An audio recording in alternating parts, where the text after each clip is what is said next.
Hola, hola, bienvenidos a Big Left. Bueno, continuando con todas las narraciones, en el video anterior había dicho que una de las consecuencias inmediatas del golpe militar fue que vino una calma, una paz al país.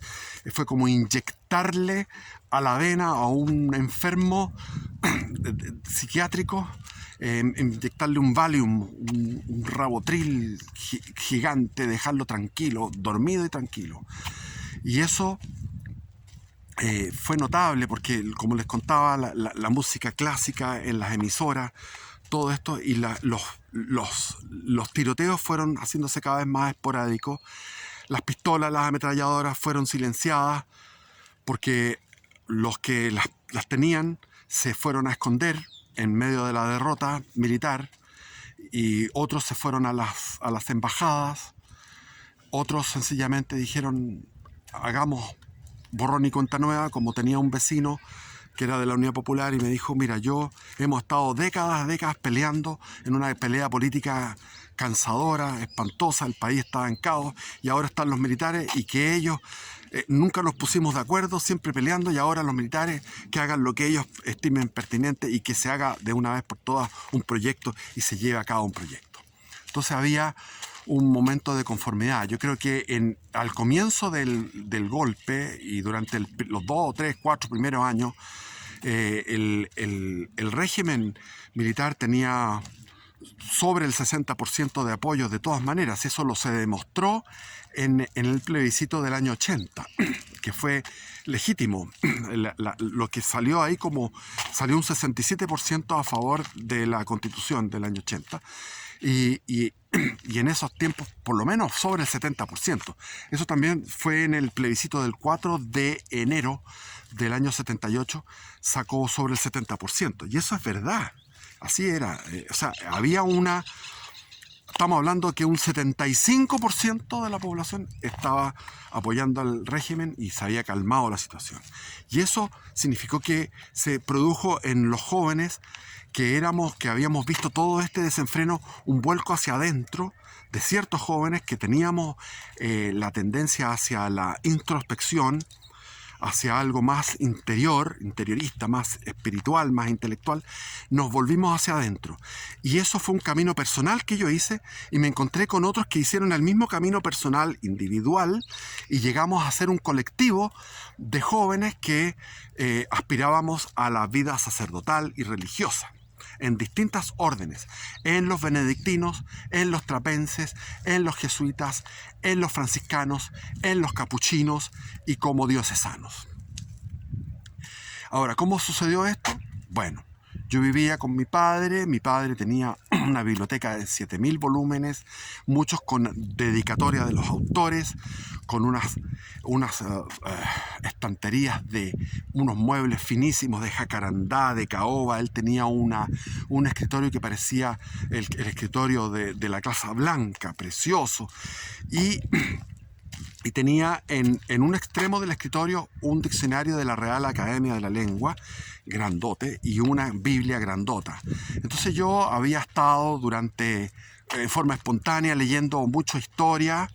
Desde los 8 años había empezado a leer historia, había leído, qué sé yo, Encina, Barros Arana, había leído Almalet, que es un libro de historia, de historia universal, etcétera. Pero bueno, el tema es que dije: yo tengo que ser culto, y para ser culto tengo que leer la Biblia. ¿Cómo no voy a...? O sea, es parte de la cultura. Entonces empecé a leer la Biblia.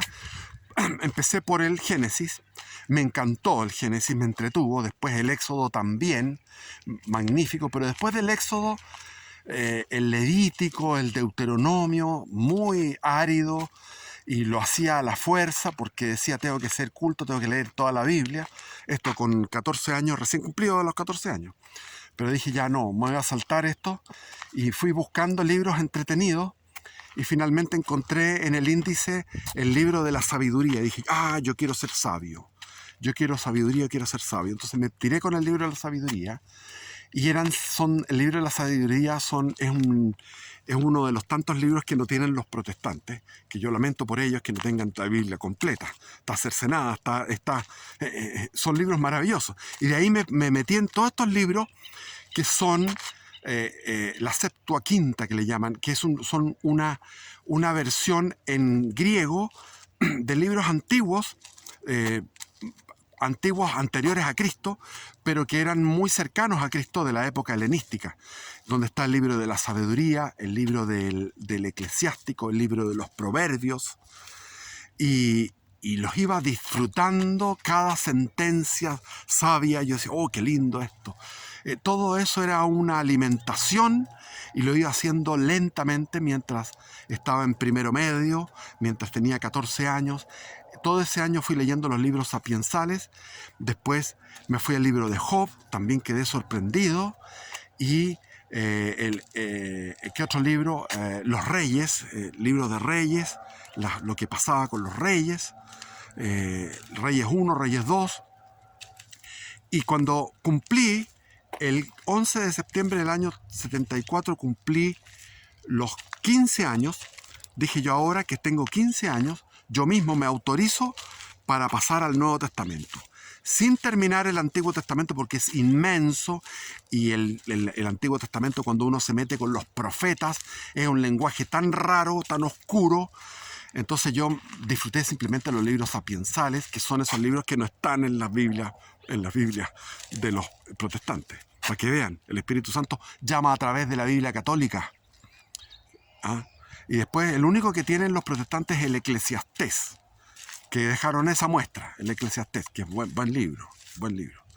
Y entonces, cumpliendo los 15 años, acompañé a mi padre y a Juan Diego Dávila, dos grandes hombres, mi padre valiente, mi padre docto, intelectual, reconocido internacionalmente, y Juan Diego Dávila, un nacionalista totalmente aguerrido, que había participado en muchos hechos de violencia fascista. Bueno, fui con los dos a la celebración del primer año del gobierno militar, que fue en el Parque Bustamante con Bilbao.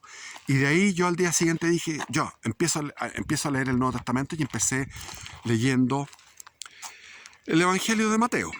Y en el Evangelio de Mateo empecé lo que se describe ahí, la genealogía, el nacimiento de Cristo, la persecución de Herodes, el asesinato en masa, el genocidio de los niños de menos de 2 años en Belén, etc. Y llegué al final al bautismo, y cuando llego después del bautismo, llego al Sermón de la Montaña en el capítulo 5, leo las bienaventuranzas, voy leyendo el Sermón de la Montaña y soy arrebatado.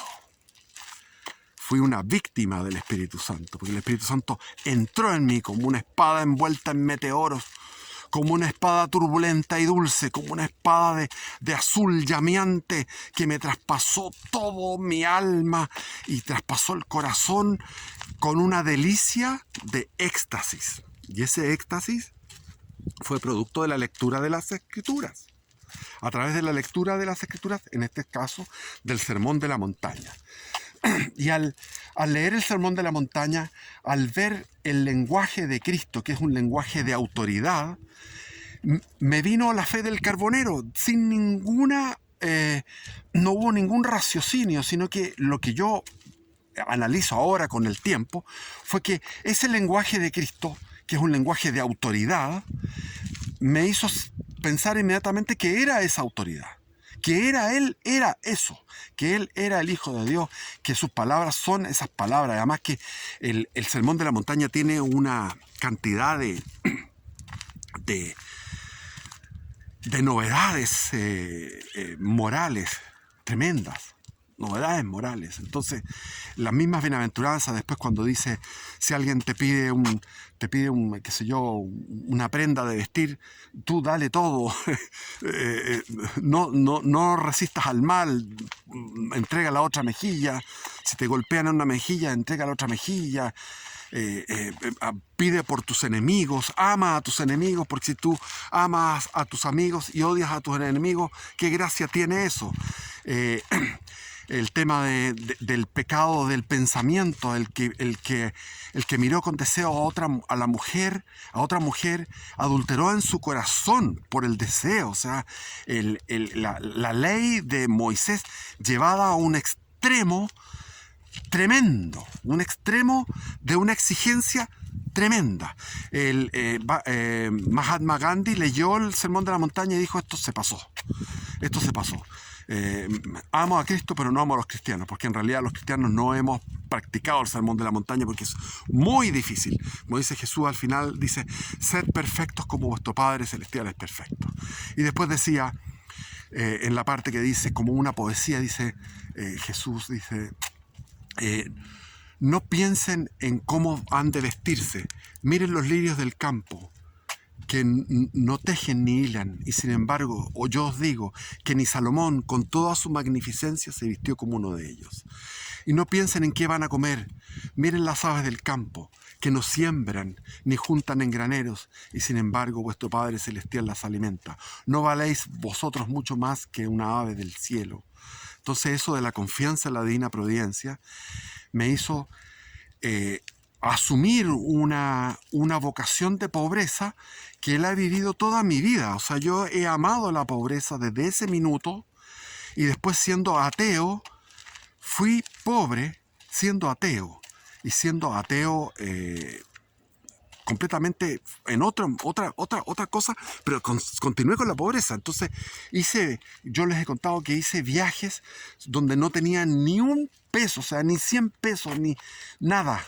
Con los bolsillos vacíos hice unos viajes espectaculares, con una providencia que me daba de todo. Entonces siempre desafié y siempre fui temerario con la providencia, incluso siendo ateo. Y la providencia siempre me dio y me proveyó, siendo un osado, un temerario absoluto. O sea, mi vida es una vida de temeridad, en que yo me lanzo al vacío y digo, esto se soluciona, y se soluciona por obra de la providencia divina. Esa fe en la providencia divina me vino en ese minuto, en ese instante de conversión. Entonces, ya convertido, dije, bueno, tengo que ir a confesarme. ¿Dónde me voy a confesar? Confesión General de los Pecados. ¿Dónde me confieso? Y fui al centro y encontré, mi padre me daba una plata para ir al cine, porque se iba al centro de Santiago al cine.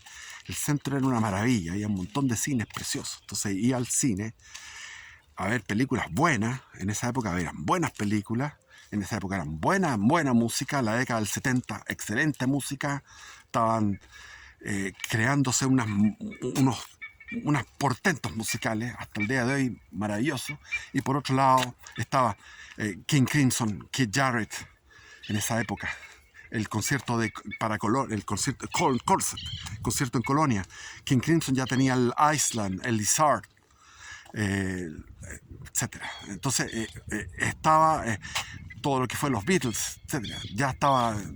Yo los Beatles, mi padre me llevó un long play de los Beatles cuando estaba nevando en Santiago el año 68. Nevaba y había un 30 centímetros de nieve, me acuerdo. Llegó mi padre y me regaló ese long play de los Beatles, Magic Mystery Tour y otros más. Muy bonito.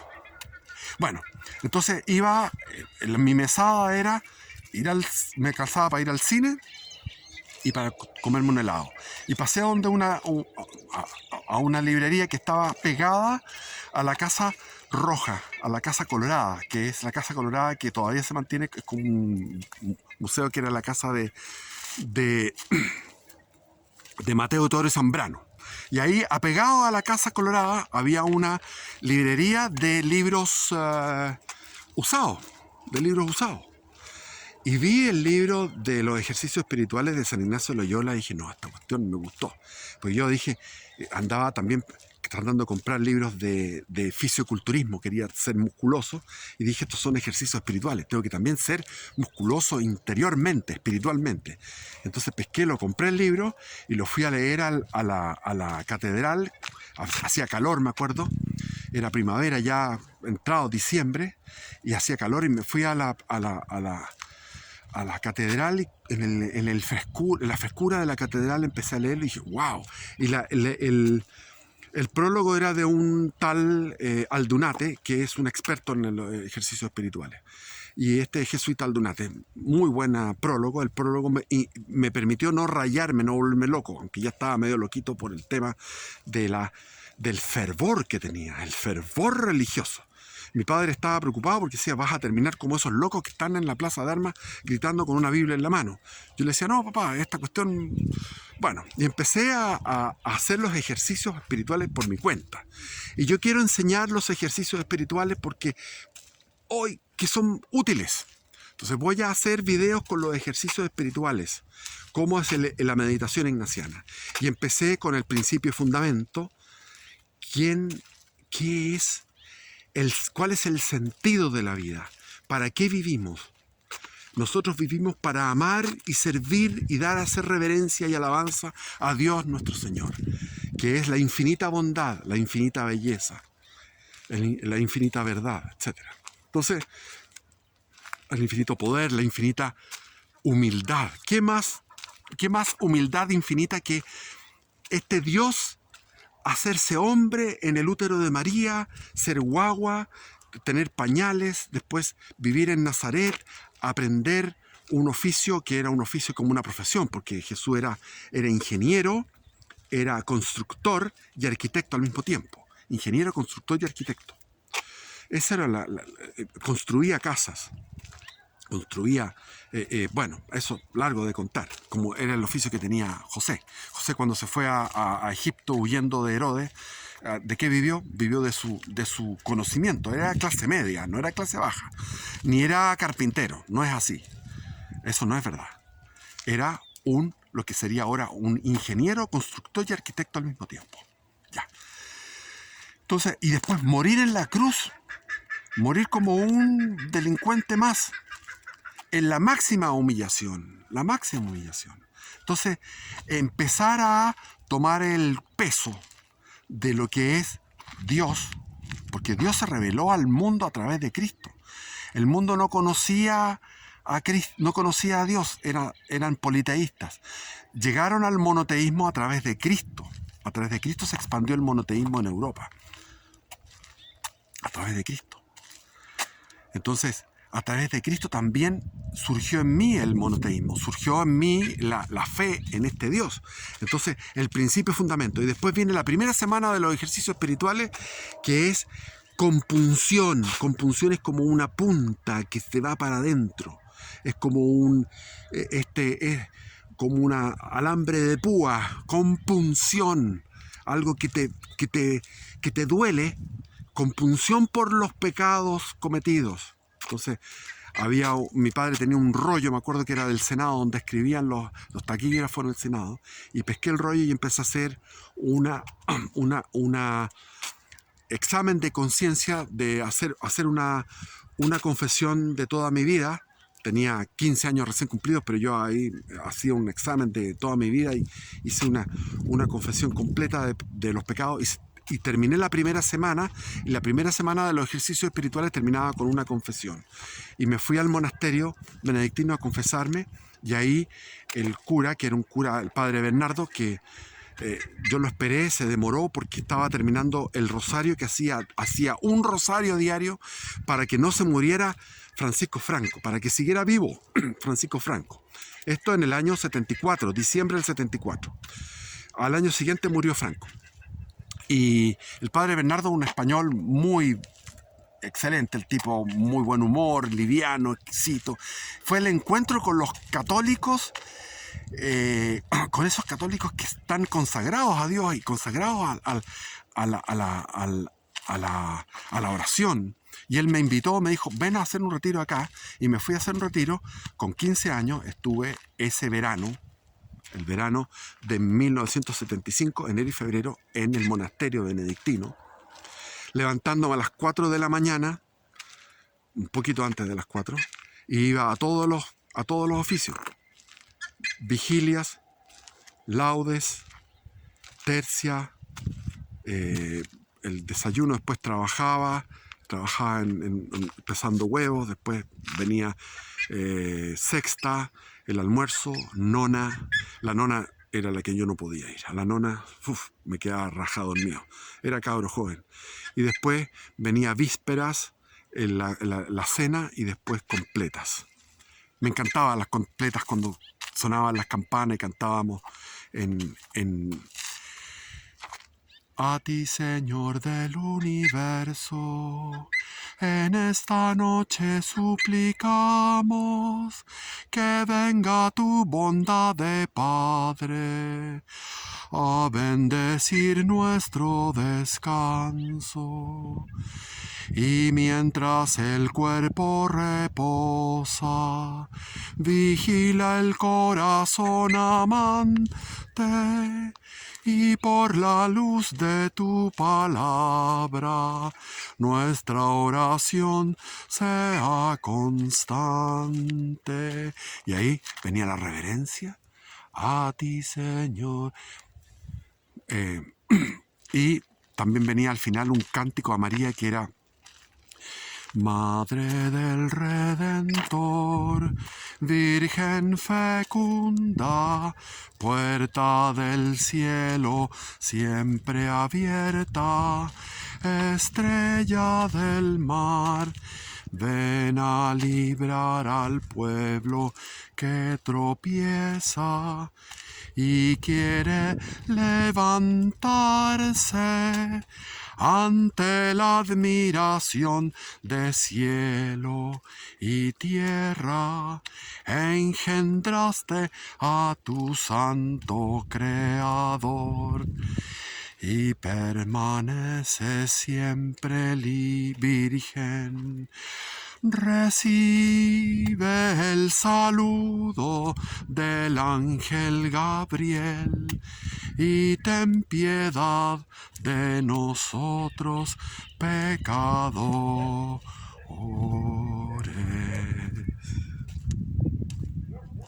Llamé la atención de los perros de ella. Bueno, no quiero seguir hablando de mi conversión porque estamos en un momento en el mundo en que cada día que pasa a una velocidad cada vez más acelerada, se produce una decadencia moral, espiritual, material. Material, me refiero a que van a venir crisis económicas, van a venir guerras, va a venir la destrucción, ya se produjo la destrucción de la iglesia. A mí me tocó en aquellos tiempos de los años 70 beber de la savia que quedaba todavía del tronco cortado. O sea, la Iglesia Católica en un momento determinado fue mutilada como un árbol que se mutila. Y al mutilar ese árbol queda savia en esa rama, todavía queda savia. Entonces yo bebía de esa savia. Pero ese tronco está seco. Y la otra rama está seca, está todo seco. O sea, todo no, porque Cristo prometió que iba a mantenerse la iglesia hasta el fin de los tiempos. Pero si tú analizas, yo estuve en una parroquia donde los bautizados son 30.000. De los 30.000 bautizados, el párroco daba 3.000 hostias, o sea, 3.000 comuniones a la semana, 3.000 hostias. De las 3.000 hostias, había 30 personas que iban todos los días. Esas 30 personas de fervor que iban todos los días, en la que yo me incluía, era el núcleo de los católicos más fervorosos que todavía se mantienen. Es decir, estamos hablando que de 30.000, 3.000 es el 10%. De los 30.000 bautizados católicos, el 10% son de misa dominical. El 10%, 3.000. Y de ahí serían 300, porque son 30, pero más o menos 300, es decir, un 1% son los que tienen el fervor, los que están con una cultura, entienden lo que es eso, tienen el fervor, lo que es la Eucaristía. Entonces estamos hablando que a nivel mundial son como 1.000 millones de católicos. De los 1.000 millones estaríamos hablando de 10 millones. 10 millones de católicos que mantienen su fe. Por eso que Cristo, cuando dice el sol se oscurecerá, es que es la Iglesia católica que se oscureció. Es la Iglesia católica que perdió, porque el sol era la Iglesia con sus sacramentos, con su evangelización, con su doctrina, con sus estudios, con sus hospitales, con todas las obras de caridad que tenía. Todo eso se fue oscureciendo. Lo primero fue la expulsión de los jesuitas por el rey Carlos III en el siglo XVIII. Eso fue lo primero, porque los jesuitas eran algo fundamental para la civilización y para la salud espiritual de todo el continente americano. Los jesuitas de esa época, no los de ahora, para que no vengan a decir, no, que los jesuitas, los de ahora, de nada que ver con los jesuitas antiguos. La Compañía de Jesús tiene tantos santos que podría llenar un año entero de santos. O sea, 365 santos jesuitas, beatos jesuitas. Yo conocí a uno, al padre Mauricio Riesco, un santo. ¿Por qué? Porque tú lo veías y te das cuenta que era un santo. Tenía los dos ojos como linternas de luz. Caminaba despacio y se dedicaba nada más que a confesar en la iglesia de San Ignacio, que está en Alonso Valle con San Ignacio, ahí, donde yo estudié en el colegio. Y me iba a confesar con él y era una cosa impresionante. O sea, era un santo. Tú lo ves y te das cuenta que es un ser de otro mundo. Es un ser de otro mundo. Es evidente. El padre Mauricio Riesco era evidentemente, era un ángel humano. Era un ser celestial, divino. Lo conocí. También en los trapenses conocí otro santo, el padre Lino. Impresionante. El padre Ted. Y el padre Ted murió cuando los trapenses tenían allá en la zona que se llama ahora Los Trapenses, en la dehesa. Yo iba caminando, me acuerdo, por el camino a tierra, me encontraba con los estudiantes de la escuela militar que tenían ensayos de militares ahí, de la escuela militar.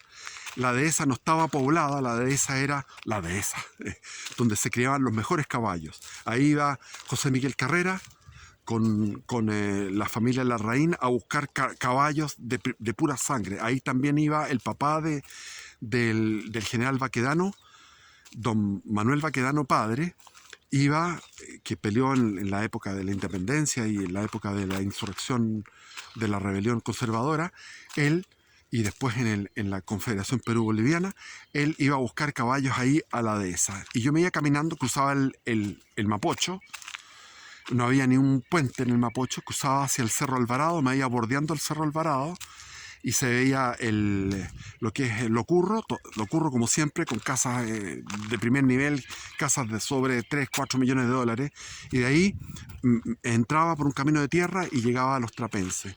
Y ahí estaba el padre Ted en la noche, que decía, te pedimos por los que van a morir esta noche, te pedimos, Señor, por los que van a morir esta noche. Y el padre Ted murió, lo sepultaron ahí porque ellos tienen permiso para tener su cementerio propio en el monasterio. Y después, como llegó la ciudad, se empezó a vender, todo el mundo empezó a comprar en la dehesa, se hizo famosa la dehesa, todo el mundo compraba en la dehesa, los cuicos se iban a la dehesa.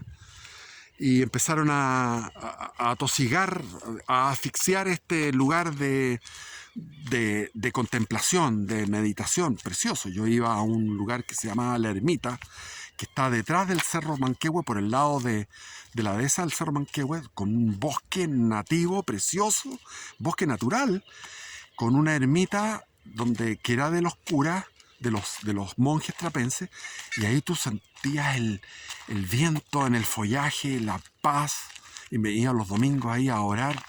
Había una pila, porque todos estos lugares donde hay oración hay pila, hay una pila fuerte, se cargan, los lugares, los santuarios están cargados de energía positiva, por la fe de la gente.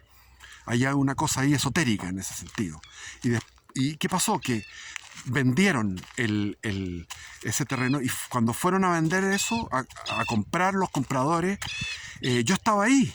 Y después me hice deo, porque terminé mi retiro, me hice deo, me llevaron a estos gallos y iban comentando sobre el negocio. Los dos tipos eran dos tipos cuicos, digamos, gallos de empresarios. Iban comentando sobre el negocio de que habían comprado a los trapenses, y comentaban que había sido muy salomónica, el negocio había sido muy salomónico, decían ellos, el comentario que hacían. Me llevaban a deo en este auto, un Mercedes-Benz.